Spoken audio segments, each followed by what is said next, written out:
I want to challenge an idea that many people, women, believe are very important, um, and that is the idea of self-care.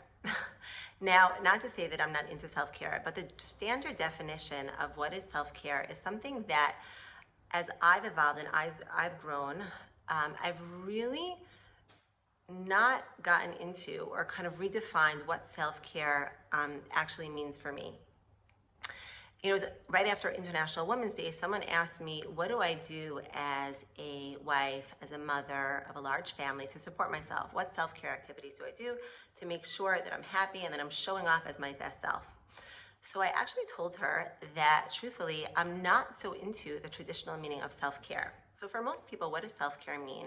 That they find time in their day or in their week to do activities that they feel support them and that they enjoy. So for example, a woman may make time in her week to go for a manicure, maybe to exercise, to go out with a friend, whatever it may be. But what I've noticed for myself and what I've noticed for many other women is that very often they come to life with an energy of, I'm in chaos and I'm in stress mode. And then I do self-care activities and then I feel peace and I feel calm. And then I go back to life and I'm in chaos mode and I'm feeling all stressed and dysregulated. And then I go to self-care to find peace and regulation. And they're constantly pendulating between the two energies of chaos and peace, chaos and peace. And really, the way I experience self-care and the way I like to teach my clients, people that I work with, is it's really a frame of mind, self-care. That instead of it being an activity or I'm doing something that is self-care, it's really a way of being, a way we approach life in general. That we could be doing the dishes, right? And we could feel resentful and our head could be in chatter and feel like, I don't want to be here. Or the simple activity of doing dishes could be, wow, I'm feeling the warmth of the water on my hands and the running water, which could sound like a meditation. And I could be present to myself and make each moment a self-care moment.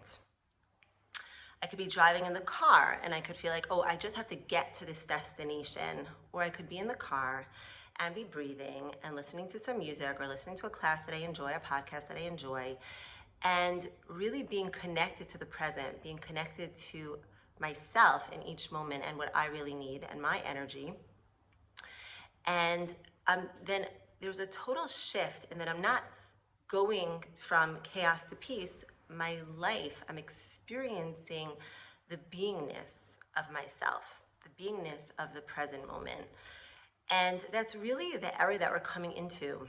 And the feminine dimension which is the era of Mashiach, is called Malchus. Malchus is a state of being. Instead of doing an activity, it's incorporating self-care into each moment of our day. So before we walk into the door, we could just take a few deep breaths and get ourselves regulated and be more present. Whatever we're doing, whatever activity that we're doing, it's really about taking time to zone into yourself and really feeling into, what do I need? Maybe it's just a deep breath. Maybe it's just calling a friend or going into a room for a few minutes and having some quiet.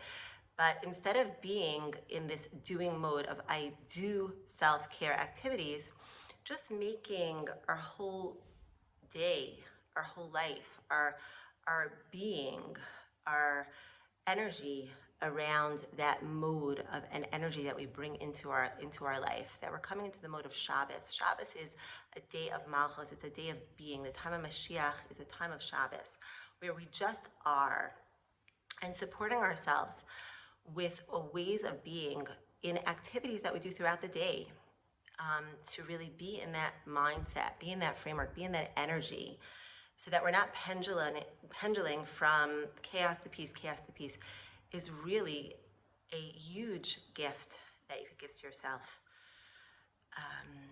So wishing you a beautiful day, and may we all really develop a deep connection to ourselves where we find what do we need at that moment, and we check in with ourselves to really know what we need and support ourselves. So if anyone's for one-on-one coaching where you can get more support in being able to connect to your authentic self, and really connect to your needs and your desires, and really support yourself in a way that is in line with your true self, reach out on the link below. I'm wishing you a beautiful, beautiful day.